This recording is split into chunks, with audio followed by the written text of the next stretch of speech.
Welcome back to the Deep Dive. We are glad you're here because today we are staring directly into the sun of the modern creative industry. We really are. It's a topic that feels like it was ripped straight out of a cyberpunk novel, but, it's happening right now. It's on YouTube, it's in the publishing houses, and it's inside the server farms that are, currently learning how to write poetry. It is a fascinating collision. I mean, we are looking at a heated conflict, and I really do mean heated, between the independent creator perspective and, I guess, the established industry giants. Right. It's all about the future of creativity itself. It's David versus Goliath, but in this version, David has a laser rifle and Goliath is just, made of money. Made of money, exactly. And to guide us through this minefield, we are focusing on a very specific, very sharp critique. It was launched by a science fiction author and YouTuber named John Del Arroz. And for those who might not know him, he's an independent creator who is really not afraid to throw... Not at all. And recently, he took aim at a true heavyweight of the fantasy genre, Brandon Sanderson. And this isn't just, a Twitter spat about who has better book covers or something. No. We are analyzing the transcript from a video Del Arroz posted. The title is Brandon Sanderson is so wrong and trying to gate. And yeah, the caps lock was fully engaged for this. So wrong with the exclamation point. It's serious when the punctuation gets loud. Absolutely. So our mission for this deep dive is to really unpack the arguments that are presented in that video. We're going to look at artificial intelligence and art. We're going to get into the hidden economics of Hollywood, this buzzword gatekeeping, and the accusation that the establishment is, trying to protect its turf from the barbarians at the gate. And before we jump in, I think we need to make our standard disclaimer very, very. We're here to analyze the arguments presented in this. We're unpacking the rhetoric, the logic, and the implications that are found in John Del Arroz's video. We are not endorsing the specific political views, the personal attacks, or, the worldviews of the content creator. We're just reporters on the text. Exactly. We're just holding up the mirror to the argument itself. Right. We are unbiased observers of a knife fight. A good way to... And the roadmap for today, it's pretty extensive because this video covers a lot of ground, both philosophical and economic. It really does. We're going to start with the inciting incident. A speech Brandon Sanderson gave called We Are the Art. We'll look at his whole stance that art is about the process. Then we're going to pivot to Del Arroz's counter-argument, which is basically that art is a product and the process is just, how you get the receipt. The receipt, I like that. And we'll get into his critique of Sanderson's writing style. He calls it formulaic. And then finally, we're going to get into the money. The hidden economic argument that involves Apple TV deals versus like a $200 AI subscription. It's a dense web, so let's start at the beginning. The inciting incident. Can you set the scene for us? Okay, so the context here is that Brandon Sanderson, who is, he's arguably the biggest name in modern fantasy publishing. Oh, easily. We're talking massive books, massive sales. He's breaking crowdfunding records. So he delivered a keynote. It was positioned as this sort of philosophical meditation on creativity. Kind of like a State of the Union for fantasy authors. In a way, yeah. And Sanderson's central thesis, at least as our source reports it, is that the process of creation is the thing that truly matters. He coined this phrase, we are the art. We are the art. Okay, let's stop there for a second. That sounds very profound. Very greeting card. Yeah. But what does it actually mean in practice? Is he saying the book doesn't matter?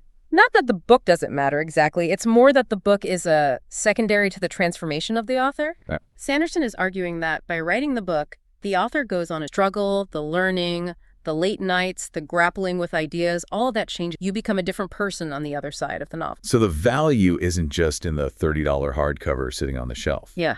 The value is in the soul crafting of the writer. Precise. And this is the foundation of his rebellion against AI. Sanderson claims that if you use AI, you are bypassing that transformational process. You're taking a shortcut.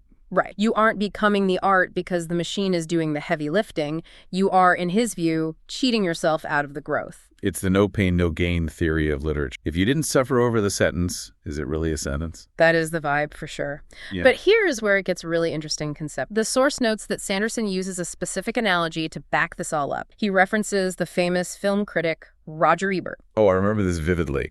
The whole video games can never be art debate. That was a huge internet war back in the day. It was a massive deal. Back in 2010, Ebert famously claimed video games couldn't be art. And it's really important to understand why he said that, because it mirrors this current AI debate almost perfectly. What was his reasoning again? Ebert argued that art requires authoritative control. The artist dictates the experience. But in a game, the player has agency. The player is focused on mechanics, on winning and losing. Right. He compared it to a sport or, I think, a toaster. It's functional, not aesthetic. Right. If I can choose to jump on the Goomba or not jump on the Goomba, the artist has lost control, so therefore it's not art. That was his logic. That was the logic. And gamers, well, they hated that. They were furious. I remember the forums. And Sanderson, in his speech, apparently rebuts Ebert. He stands up for the gamers. He argues that mechanics can be art, that the emotion of winning, the interaction, the agency, that is all part of the artistic experience. He validates video games as an art. So Sanderson is the good guy here in this part of the story. He's defending the new medium against the old, out-of-touch critic. Well, hold on. This is where Del Arroz steps in steel chair. Okay. He argues that Sanderson then turns around and uses the exact same logic Ebert, but he applies it to AI. Wait, run that by me again. That sounds like a contradiction. It's a huge one, according to the source. Sanderson says Ebert was wrong to dismiss games just because they rely on mechanics and player interaction. Okay. But then Sanderson dismisses AI because it relies on mechanics and prompter interaction that... Ah, I see. So when I play a video game, my interaction with the system is art. But when I interact with an AI to generate a story, that interaction is cheating. That is essentially Del Arro's critique in a nutshell. He calls it a category error. He argues that Sanderson is just relying on his feelings and his exploration of ideas rather than a rigorous argument as to why AI cannot pool for that same. It does sound a bit like pulling the ladder up after you've climbed it, you know. My tools and my way of interacting are valid art. Your new tools are just machine. And the source points out that Sanderson frames his speech as, I ask you to join me as I explore my feelings on. Del Arroz interprets this as a kind of rhetorical sheet. By framing it as my feelings, Sanderson sort of avoids having to make a logical, substantive case that can actually be dismantled. It's the old man yelling at cloud defense. I don't know why I hate this, but it feels wrong, so therefore it must be bad. Exactly. The source argues that Sanderson is operating on a purely emotional level. He's seeking validation for his discomfort with the new technology, while completely ignoring that critics said the exact same things about the tools he used every day. Which brings us right to the core conflict. Because if Sanderson is saying art is the process, the internal struggle, the journey, then Del Arroz comes in and says, no, art is the product. And this is where the two philosophies just completely diverge. This is section 2 of our roadmap, the counter-argument. This is the fundamental philosophical split. Sanderson views the book, the physical object or the ebook file, as merely a receipt. A receipt, like proof of purchase for your soul searching. More like proof of work. He calls it a diploma. It is just evidence that you did the studying and you did the struggle. The value for him is in the book is just the artifact. And what's Del Arroz's take? Del Arroz calls that gobbledygook. I think his other word was absurd. So he's not a fan. Not at all. His argument is that when we consume art, we are consuming the work, not the artist's internal biography. He brings up a really great example, Mark Twain. Everyone loves Mark Twain. Can't argue with that. But why do we love him? The source argues that when we celebrate Mark Twain, we are celebrating Huckleberry Finn. We are celebrating a Connecticut Yankee in King Arthur's court. We're laughing at the jokes. We're moved by the characters. Exactly. We are not celebrating Twain's internal journey of learning how to write. We don't care about his struggles with punctuation in 1879. That is a really solid point. I mean, nobody goes to the library and asks the librarian for Mark Twain's early terrible draft just so they can appreciate how much he struggled. We want the master. Precise. Del Arroz argues that nobody reads unpublished early works to find the real art, which Sanderson claims is the process. They read the finished, polished product. If the product is good, the art. And how you got there is irrelevant to me as a reader. Totally irrelevant. Whether you used a quill, a typewriter, a dictaphone, or an AI, it just doesn't matter to the consumer's experience story. It's the difference between a chef and a diner, right? Yeah. A chef might say, this meal is special because I grew the carrots myself and I suffered in the garden for 6 months. And the customer says, I don't care as the soup sold. Exactly. That is a perfect analogy. The customer pays for this, not the chef's callous. And the source takes further by distinguishing between an amateur and a professional. This is a really key distinction because usually the anti-AI argument relies on the image. Right. The guy who just types, make me a book about space wizards into a prompt and hits enter. Exactly. The make art button fallacy. But Del Arroz argues that for a professional, someone who knows what they're doing. AI is not a replacement for creativity. It's a tool for efficiency. Okay. And he shares a very personal anecdote to illustrate. It involves the TV show Babylon 5. I'm a sucker for a good sci-fi story. What's the connection here? So Arroz is a huge fan of Babylon 5. Yeah. And there was a spin-off series called Crusade. You might remember it. Vaguely. It got canceled pretty quickly, right? Left a lot of things hanging. It did, leaving a ton of plot lines unresolved. This apparently annoyed Arroz greatly, as it does many fans. We all have that one show we just want closure on. Firefly, anyone. Exact. Now, Arroz is a professional author. He says he's written over 25 books. He knows how to write prose. He knows how to construct sentences, how to pace a scene. He has the skill. He has the skill, but he didn't have the time to sit down and write a massive fan fiction novel just for his own entertainment. He has to write his own original books to make a living. So he's stuck. He wants the story, he has the skill, but he just lacks the hours in the day. Enter AI. He explains that he took his ideas, his plot points, his character beats, the creative spark, essentially, and he inputted them into an AI. Okay. He used the AI to generate the prose, the scenes, the dialogue. He says he did this for his own edification and enjoyment. He just wanted to see how the story ended, based on his own ideas for it. That is fascinating. So his argument is basically, I came up with the ending, I directed the scene, the AI just did the typing. Correct. He claims he still exercised creativity because the narrative choices, the high-level decisions were his. He used the AI to bypass the time-consuming labor of prose generation. He calls it a force multiplier. Force multiplier. That sounds like military terminology. It is. In the military, a machine gun is a force multiplier because it allows one soldier to do the work of a whole squad. Right.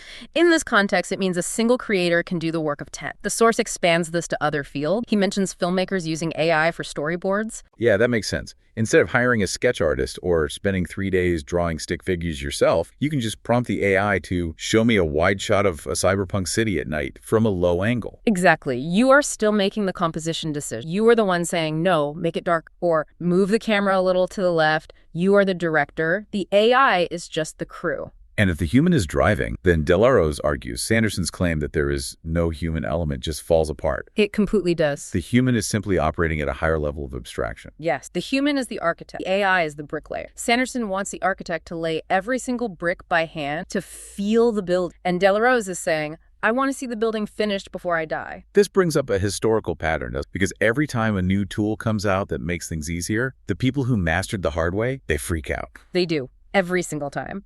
And Section 3 of our source material is dedicated entirely to this tool. Arroz argues that Sanderson is simply repackaging these eternal claims. The source mentions the word processor. Now, I'm old enough to remember floppy disks, but were people genuinely afraid of word processor? That sounds kind of silly now. It sounds totally silly now, but yes, there was a significant intellectual backlash. Purists argued that writing by hand was superior because it was slower. Slower was better. They claimed that the physical act of scratching ink onto paper forced you to think more deliberately about every single word. Because you couldn't just hit backspace. You had to really commit. Exactly. They argued that because word processors made deletion and retyping so easy, it would lead to sloppy, thoughtless writing. They thought the ease of it would diminish the art. I can just hear it now.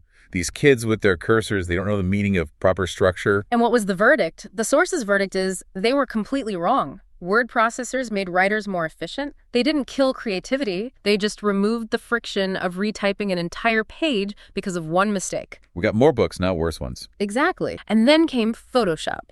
The source references a period maybe 15 years ago. Do you remember when digital art was considered fake art by a lot of people? Absolutely. The classic comment was, the computer drew it for you. Yes. Critics felt that tools like Photoshop made art too. They argued it devalued traditional skills like, stretching a canvas. There were actual boycotts of digital artists on forums, people refusing to call it art. And now if you look at ArtStation or any concept art for movies or video games, it's all digital. Well, if you want a job in that industry, you better know Photoshop inside and out. Almost entirely. The source argues that digital tools expanded possibilities and they democratized. It didn't destroy the industry, it just evolved. And Arroz's point is that Sanderson is making the exact same argument about AI that people made about Photoshop. Precise. It is the fear of the established practitioner seeing a new democratizing that lowers the barrier to... It's gatekeeping by defining what real work. If it's not hard, and the way I found it hard, that it's not... Exact. But the source doesn't just stay in the realm of history and philosophy. Arroz gets specific. And honestly, he goes after Sanderson's actions. Yeah, let's get into that. Section 4. The critique of Sanderson's work. He doesn't pull any punches here, does he? He really, really doesn't. Arroz challenges Sanderson's pretension to high art. He basically says, you're giving these speeches about the soul of, but you write commercial products. He calls it workman commercial slop. Slop is a word that comes up a lot in this trend. And he claims Sanderson's work is formulaic to a T. That's a very strong accusation against, the biggest fantasy author alive. Yeah. Does he back it up? Does he give us the recipe? He does, in surprisingly specific detail. The source outlines a 6-step Sanderson formula. And this is crucial to his argument because he claims this formula makes Sanderson uniquely vulnerable to being copied by AI. Okay, I have to hear this recipe. How do you bake a Brandon Sanderson novel, according to All right, step 1, create a basic fantasy world. Nothing too wild, just a setting. Step 2, build a magic system based on a mathematical or physics concept. The source mentions things like metals, colors, or That tracks. Mistborn was all about eating and burning metal. Stormlight is about capturing light in gems. It's very scientific magic. Right. It's what fans call a hard magic system. The rules are explicit. Step 3, unveil the mechanics of that magic system as a mystery throughout the book.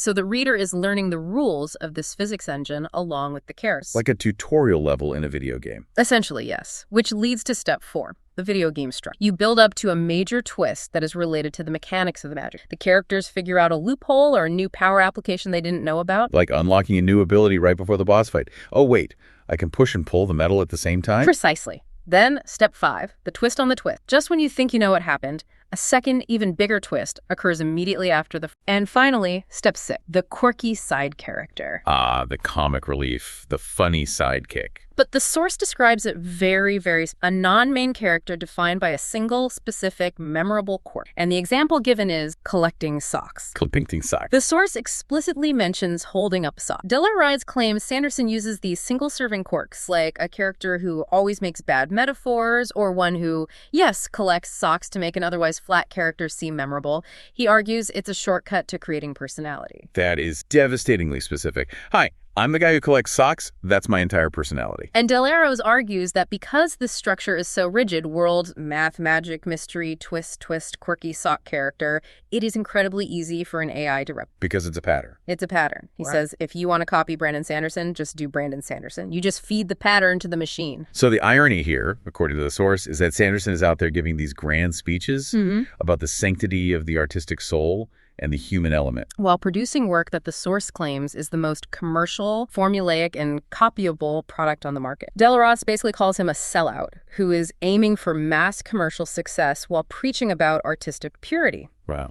He's essentially saying, you aren't writing Tolstoy, you're writing code, and the computer writes code better than you. That is a harsh critique. Oh. But it leads us to the big why. If Sanderson is so successful, he's the king of fantasy right now, why is he so worried? Why does he care if AI exists? Exactly. And this is where the source takes a sharp turn into economics. This is section 5, the economic reality and gate. And honestly, this is the part of the argument that has the broadest implications for everyone, not just writers or artists. Arroz argues that the whole soul of art discussion is a distraction. Yes. Right? He calls the hidden cost of AI is your soul argument a complete smokescreen, a sleight of hand. The real fear, according to the source, is economic competition and the loss of power. The power and the money. The power and the money. The source brings up a massive deal Sanderson made to illustrate the scale of this. The Apple TV deal. Exactly. The source highlights that Sanderson reportedly has a deal for his Cosmere universe that's worth hundreds of millions of dollars. Hundreds of millions. That is a serious number. That is GDP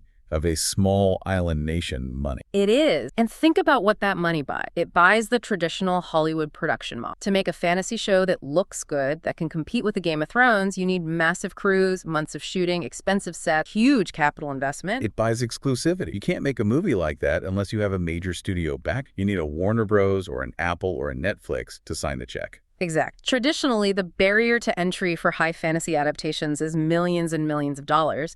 This keeps the elite in charge. Only the studios and the handful of authors they select can play in that sandbox. It is a walled garden. But AI changes the map. Drastically. Look. The source posits that AI lowers the barrier to entry to almost zero. Arroz argues that an indie creator like himself with a $200 a year AI subscription, could theoretically produce a film that rivals a $200 million studio production. A $200 subscription versus a $200 million budget. That is the disruption. That's not a discount. That's a demolition of the entire model. It is an asymmetrical threat to the whole system. Arroz claims he plans to make movies of his own book series for Steam and Country using AI tools. He says, I don't have anybody coming up to me and giving me $2 million to make a film. But with AI, he doesn't need them. And if he doesn't need them, the gatekeepers lose their power. That is the absolute crux of the economic argument.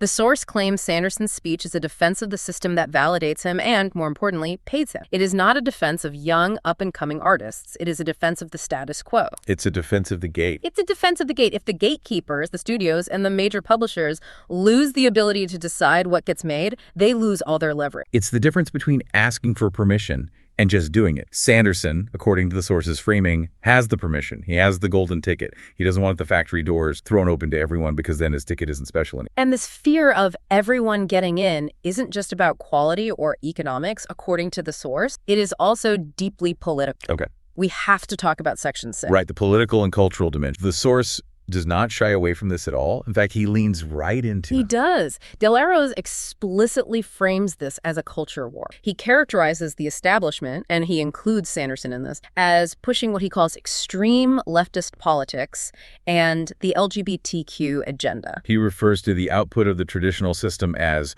woke slop. He does. That's his term. And regardless of what you think of that terminology, it is absolutely crucial to understanding his argument about gatekeeping. He argues that leftist gatekeepers in Hollywood and publishing fight against AI because AI removes their ability to filter out views they disagree with. So in this view, the gate isn't just about keeping out bad art or amateur art. It's about keeping out non-aligned politics. Correct. The source argues that currently, if you want to make a big fantasy movie, you have to go through the studio. The studios have a specific political culture. If you don't fit that culture, if your message is conservative or religious or just, different, you don't get funding. You get filtered out. The gate is closed. But if you have AI... If you have AI, you don't need their funding. You can make your movie with your values directly for your own audience. Arroz argues that AI allows people who are outside the elite political bubble to create and distribute content that would otherwise be blocked by the industry's funding mechanism. So it's a free speech engine. That's how he frames it. It's a tool for bypassing ideological filters. That's a powerful perspective.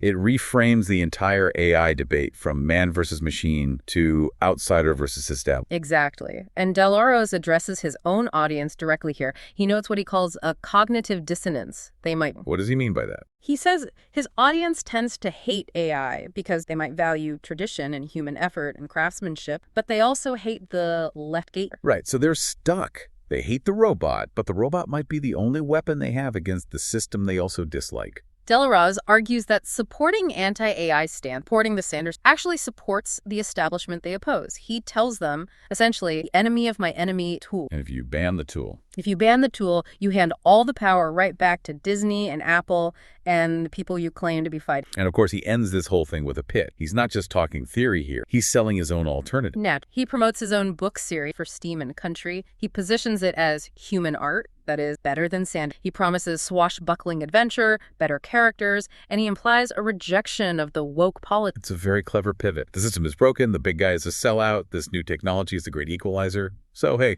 buy my book. It is the classic independent creator, but the arguments he raises about the definition of art, the function of tools, and the economics of production, these are questions that we are all going to have to grapple with, whether we read fantasy novels or not. So let's zoom out. We've covered a ton of ground here. We've gone from the very philosophical you are the art to the nitty-gritty of sock characters and Apple TV checks. The summary of this deep dive is really that shift. It's the shift from the philosophical to the pragmatic. Sanderson, in this telling, wants to keep the conversation on the soul. He wants to talk about feelings and growth and Arroz just drags the conversation right to the wallet and the power structure. Exactly. He's saying, let's stop talking about feelings and start talking about money and control. The core tension is between process and product. Sanderson says the value is in the human struggle. Arroz says the value is in the final result. And if that result can be achieved faster and cheaper, allowing more voices and more perspectives to be heard, Arroz argues that is a net positive for culture, regardless of the loss of struggle. But there's a provocative thought here that I want to leave our listeners. The source touches on this idea of the barrier to entry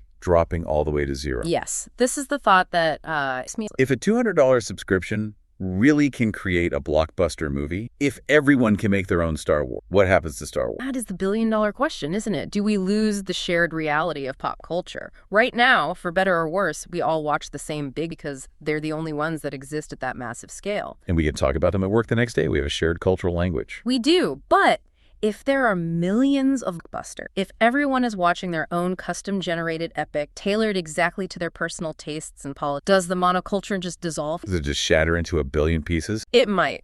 Do we end up in a world where I watch my AI-generated and you watch yours, and we have absolutely nothing to talk about at the water cooler anymore? We might be trading the gatekeepers for the fragmenters. We gain total creative freedom, but we lose cultural community. It is a distinct and very strange possibility. We might be moving into a post-culture world where everything is art and nothing matters. That is definitely something to mull. We want to thank you for listening to this deep dive. We tried to be fair, we tried to be thorough, and we hope we gave you something to think about the next time you pick up a book or prompt an AI. Indeed. Consider whether you value the human struggle behind the art or just the story in front of you. There might not be a right. Thanks for listening. We'll see you in the next deep dive. Goodbye.